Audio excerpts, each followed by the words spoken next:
Pentakosta ketiga adalah pencurahan Roh Kudus yang dahsyat di zaman ini, melebihi yang terjadi di Azusa Street. Pentakosta ketiga akan mengakibatkan penuaian jiwa yang terbesar dan yang terakhir sebelum Tuhan Yesus datang kembali. Pentakosta ketiga akan membangkitkan generasi Yeremia, yaitu anak-anak muda yang dipenuhi Roh Kudus, cinta mati-matian kepada Tuhan Yesus, tidak kompromi terhadap dosa, dan akan bergerak untuk memenangkan jiwa. Pentakosta ketiga lahir di Indonesia yang bergerak ke bangsa-bangsa. Gerakan ini dari timur ke barat dan akan kembali ke Yerusalem. Pentakosta ketiga akan memberikan kuasa untuk menyelesaikan amanat agung Tuhan Yesus, dan setelah itu Tuhan Yesus datang kembali.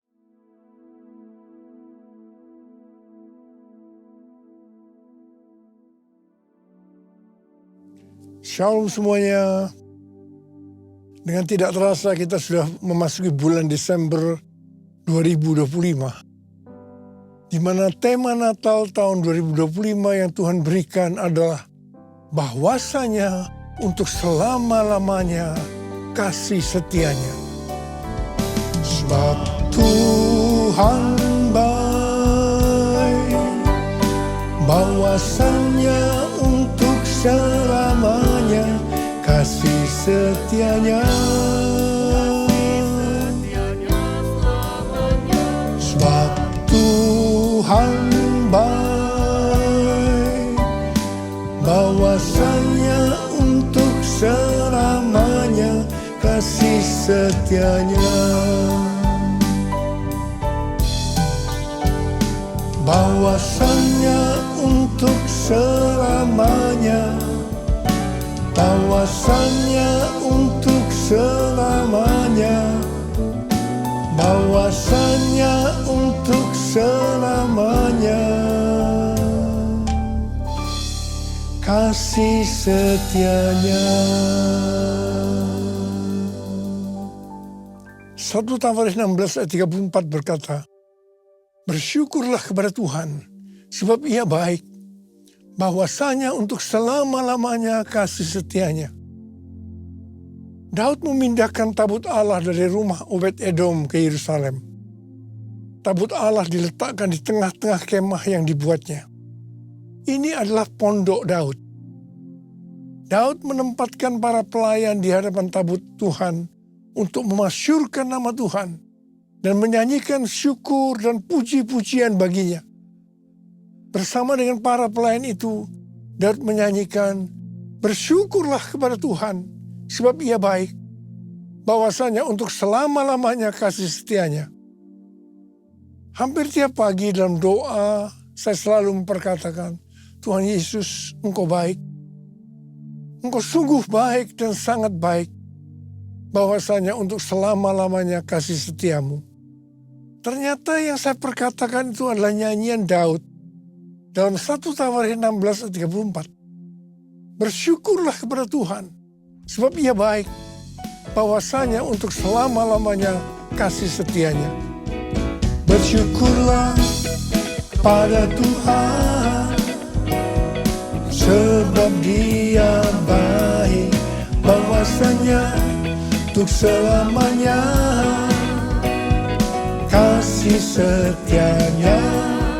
Bersyukurlah pada Tuhan, sebab Dia baik, bahwasanya untuk selamanya, bahwasanya untuk selamanya, bahwasanya untuk selamanya kasih setianya.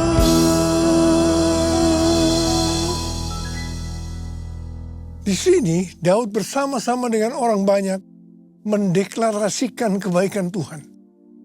Sementara doa pribadi Daud kepada Tuhan biasanya memakai kata-kata kasih setiamu, seperti yang saya ucapkan kepada Tuhan. Dalam perjanjian lama, kasih setia chesed memiliki arti rahmat, belas kasihan, dan kesetiaan. Dalam perjanjian baru, padanan kata chesed adalah eleos, yang artinya rahmat atau belas kasihan. Menjelang kelahiran Yesus, Maria bernyanyi, dan rahmat-Nya turun-temurun atas orang yang takut akan Dia. Bagaimana kasih setia Tuhan ini dinyatakan? Lanjutan nyanyian Daud dalam 1 Tawarikh 16 ayat 35 berkata, "Selamatkanlah kami ya Tuhan Allah, penyelamat kami." Jadi kasih setianya dinyatakan lewat keselamatan yang Ia berikan. Dalam perayaan Natal ini, kita dapat sungguh-sungguh merasakan kasih setianya lewat kelahiran Juru Selamat Yesus Sang Mesias. Yesus lahir dalam dunia untuk menyelamatkan umat manusia. Betapa besar kasih-Mu Allahku, sehingga Kau berikan Yesus padaku, supaya aku tidak binasa, melainkan beroleh hidup yang kekal. Ku sembah Kau, ku sembah Kau, Engkau yang layak untuk ku sembah. Ku sembah Kau, ku sembah Kau, Engkau yang layak untuk ku sembah.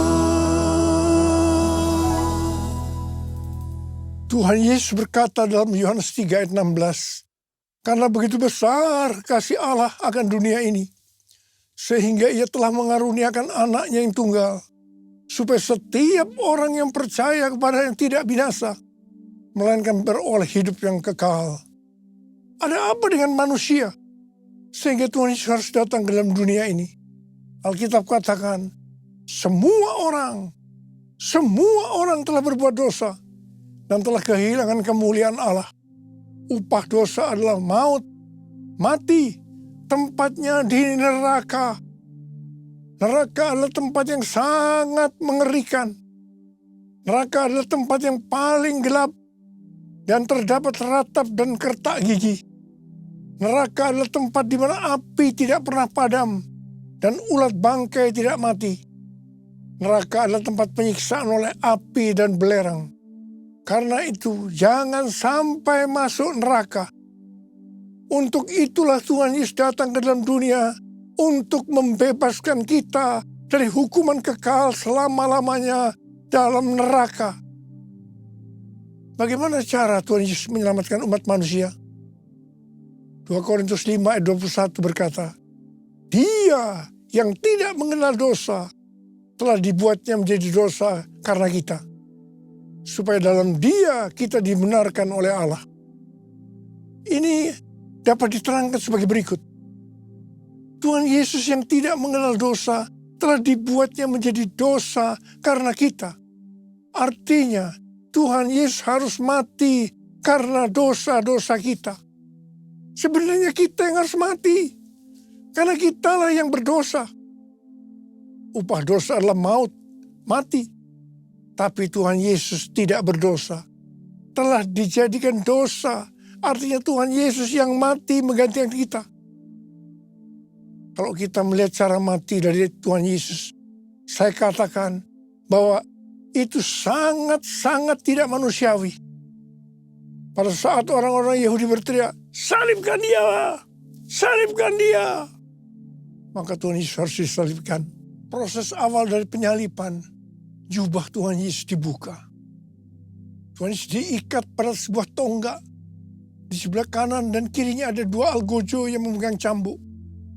Ujung cambuk itu dari potongan tulang dan besi.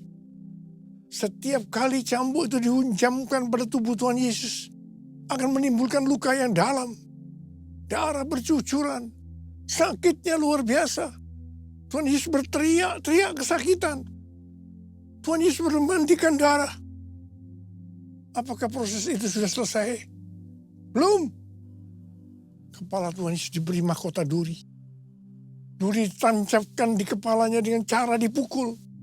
Sakitnya luar biasa. Darah bercucuran. Apakah sekarang sudah selesai? Belum. Tangan dan kaki Tuhan Yesus dipakukan di kayu salib. Sakitnya luar biasa. Darah kembali bercucuran. Tuhan Yesus digantung di atas kayu salib. Di sini Tuhan Yesus menderita secara lahir maupun batin. Secara lahir dia merasakan sesak luar biasa karena cairan yang menekan jantungnya. Secara batin dia mendengar dan melihat semua orang menghujat dia, termasuk salah satu penjahat yang ada di sebelahnya. Pada akhirnya setelah Tuhan Yesus berseru, "Sudah selesai. It is finished. Kepadamulah nyawaku kuserahkan." Tuhan Yesus mati. Pertanyaannya, mengapa Tuhan Yesus harus mati dengan cara seperti itu? Dengan penderitaan yang luar biasa. Darah bercucuran secara luar biasa. Mengapa tidak dengan cara yang mati yang mudah? Dipenggal kepalanya, selesai. Mengapa harus dengan darah bercucuran? Alkitab katakan, tanpa penumpahan darah, tidak ada pengampunan dosa. Untuk mengampuni dosa saudara, dosa kita semua, Tuhan Yesus harus mati dengan cara demikian. Selain itu, apalagi yang Alkitab katakan dengan cara mati Tuhan Yesus yang seperti itu? Yang pertama, penyakit kitalah yang ditanggungnya. Yang kedua, penderitaan kita yang dipikulnya. Dan oleh bilur-bilurnya kita disembuhkan. Betapa Tuhan Yesus mengasihi kita semua. Tak terukur kasih-Mu Yesus, Kau telah mati gantikan diriku. Kau curahkan darah-Mu untuk tebus dosaku. Layaklah Kau Tuhan dipuji dan disembah dengan segenap hatiku. Layaklah Kau Tuhan dipuji dan disembah dengan segenap jiwa ragaku. Dengan segenap jiwa ragaku. Dengan segenap jiwa ragaku. Kita mengenal ada 3 tahap proses keselamatan. Tahap pertama adalah pembenaran, justification. Kita dibenarkan bukan karena perbuatan baik kita, tetapi karena kasih karunia Tuhan yang kita responi dengan iman. Pada tahap ini, setelah kita bertobat dan menerima Tuhan Yesus sebagai Juru Selamat, kita akan mengalami kelahiran baru. Kelahiran baru adalah proses awal perjalanan rohani kita bersama Tuhan Yesus. Tahap yang kedua dari proses keselamatan adalah pengudusan, sanctification. Dalam proses ini, kita dikuduskan secara terus-menerus melalui Roh Kudus dan firman Allah. Dalam proses ini kita bisa saja jatuh atau mengalami kegagalan. Yang penting kita jangan berhenti, tapi harus bangkit dan terus maju. Pertobatan adalah kunci untuk kita bisa maju. Goal dari proses pengudusan ini adalah menjadikan kita serupa dengan gambarnya. Roma 8 ayat 29 berkata, sebab semua orang yang dipilihnya dari semula, mereka juga ditentukannya dari semula untuk menjadi serupa dengan gambar anaknya, supaya ia, anaknya itu, menjadi yang sulung di antara banyak saudara. Ini berarti goal kita sebagai orang Kristen adalah menjadi serupa dengan gambarnya. untuk menjadi serupa dengan gambarnya. Maka sesuai dengan 1 Yohanes 2 ayat 6 yang berkata, barang siapa mengatakan bahwa ia ada di dalam dia, ia wajib hidup sama seperti Kristus telah hidup. Karena kita hidup sama seperti Kristus telah hidup, maka kita akan menjadi serupa dengan gambarnya. Menjadi serupa dengan gambarnya artinya menjadi murid Tuhan Yesus. Tahap ketiga dari proses keselamatan adalah pemuliaan, glorification. Kita yang menjadi serupa dengan gambarnya, yaitu murid. Pada saat Tuhan Yesus datang di awan-awan untuk menjemput gerejanya, kita akan menerima tubuh yang baru, yang dikenal dengan tubuh kemuliaan. Dan setelah itu kita akan diangkat bersama-sama untuk bertemu dengan Yesus Kristus di awan-awan. Setelah itu kita akan masuk surga dan akan bersama-sama dengan Tuhan Yesus selama-lamanya. Haleluya. Pesan Tuhan Yesus kepada kita, tetaplah kerjakan keselamatanmu dengan takut dan gentar. Kita akan melihat kasih setia Tuhan Yesus yang ditujukan kepada jemaat di Philadelphia. Wahyu 3 ayat 8 berkata, aku tahu segala pekerjaanmu. Lihatlah, aku telah membuka pintu bagimu yang tidak dapat ditutup oleh seorang pun.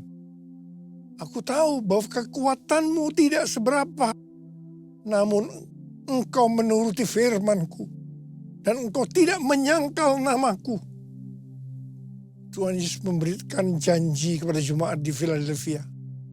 Aku telah membuka pintu bagimu yang tidak dapat ditutup oleh siapapun. Artinya, kalau Tuhan Yesus membuka jalan, tidak ada kuasa manusia, masalah atau keadaan apapun yang dapat menutupnya. Tuhan berdaulat atas setiap pintu dalam kehidupan kita. Pintu pelayanan, pintu kesempatan, pintu berkat, bahkan pintu kemenangan. Janji ini juga untuk kita yang menuruti firman-Nya dan yang tidak menyangkal namanya, sekalipun kekuatan kita tidak seberapa menurut ukuran dunia. Firman Tuhan yang harus kita perhatikan, yang terdapat dalam Markus 12 ayat 30-31. Kasihilah Tuhan Allahmu dengan segenap hatimu, dan dengan segenap jiwamu, dan dengan segenap akal budimu, dan dengan segenap kekuatanmu. Perintah yang kedua ialah, kasihilah sesamamu manusia seperti dirimu sendiri. Tidak ada perintah lain yang lebih utama daripada kedua perintah ini. Yang kedua, firman Tuhan yang harus kita perhatikan terdapat dalam Roma 8 ayat 29 yang mengingatkan bahwa goal kita sebagai orang percaya itu adalah menjadi serupa dengan gambar Yesus, yang artinya menjadi murid Tuhan Yesus. Yang ketiga, firman Tuhan yang harus kita perhatikan terdapat dalam Matius 28 ayat 18 sampai dengan 20 yang berkata, Yesus mendekati mereka dan berkata, kepadaku telah diberikan segala kuasa di sorga dan di bumi. Karena itu pergilah, jadikanlah semua bangsa muridku, dan baptislah mereka dalam nama Bapa dan Anak dan Roh Kudus, dan ajarlah mereka melakukan segala sesuatu yang telah kuperintahkan kepadamu. Ketahuilah, aku menyertai kamu senantiasa sampai akhir zaman. Kita sebagai murid Tuhan Yesus diberi tugas utama untuk memuridkan orang lain tanpa melihat profesi kita.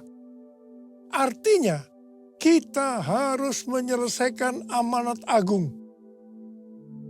Banyak aliran kekristenan yang mendapatkan bahwa goal untuk menyelesaikan amanat agung adalah tahun 2033. Yang keempat, firman Tuhan yang harus kita perhatikan adalah yang terdapat dalam Wahyu 2 ayat 10 yang berkata, hendaklah engkau setia sampai mati. Dan aku akan mengaruniakan kepadamu mahkota kehidupan. Kesetiaan kepada Tuhan tidak diukur dari lamanya kita menjadi orang percaya, melainkan dari keteguhan hati untuk tetap taat pada waktu kita dalam menghadapi masalah. Tuhan tidak mencari orang yang hebat, tetapi yang setia sampai akhir. Setia berarti tetap berdoa meskipun belum dijawab, tetap melayani walaupun lelah, dan tetap percaya meskipun jalan belum terbuka. Yesus memberi teladan dengan taat sampai mati di kayu salib. Kesetiaan yang membawa kepada kemenangan. Karena itu jangan goyah. Tuhan yang mengasihi kita adalah setia. Dan Ia telah menyediakan mahkota kehidupan bagi yang bertahan sampai akhir. Mari kita buktikan kesetiaan itu melalui doa, pelayanan, dan kasih setiap hari. Mari angkat tangan kita bersama-sama dan katakan bersama saya, sembah dan puji Dia, sembah dan puji Dia, sembah dan puji Dia, Sang Raja. Sembah dan puji Dia, sembah dan puji Dia, sembah dan puji Dia, Sang Raja. Mari kita berbersatu.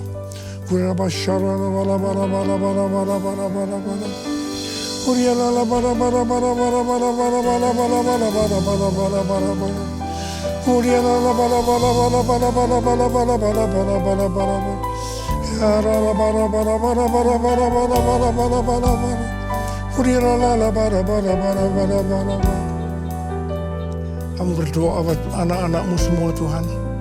Kami akan segera memasuki tahun yang baru, tahun 2026. Berkati mereka berlimpah-limpah-limpah. Tuhan terima kasih, Tuhan terima kasih, terima kasih, terima kasih, terima kasih. Dalam nama Yesus, amin. Mari angkat kedua tangan saudara, terima berkat Tuhan. Kasih karunia Allah yang berlimpah-limpah dalam anak yang tunggal Yesus Kristus. Persekutuan yang manis dan Roh Kudus menyertai kita semua mulai hari ini sampai Tuhan Yesus datang menjemput kita di awan-awan dan bahkan sampai selama-lamanya. Amin. Saya mengucapkan selamat Hari Natal tahun 2025. Tuhan Yesus memberkati berlimpah-limpah-limpah. Amin.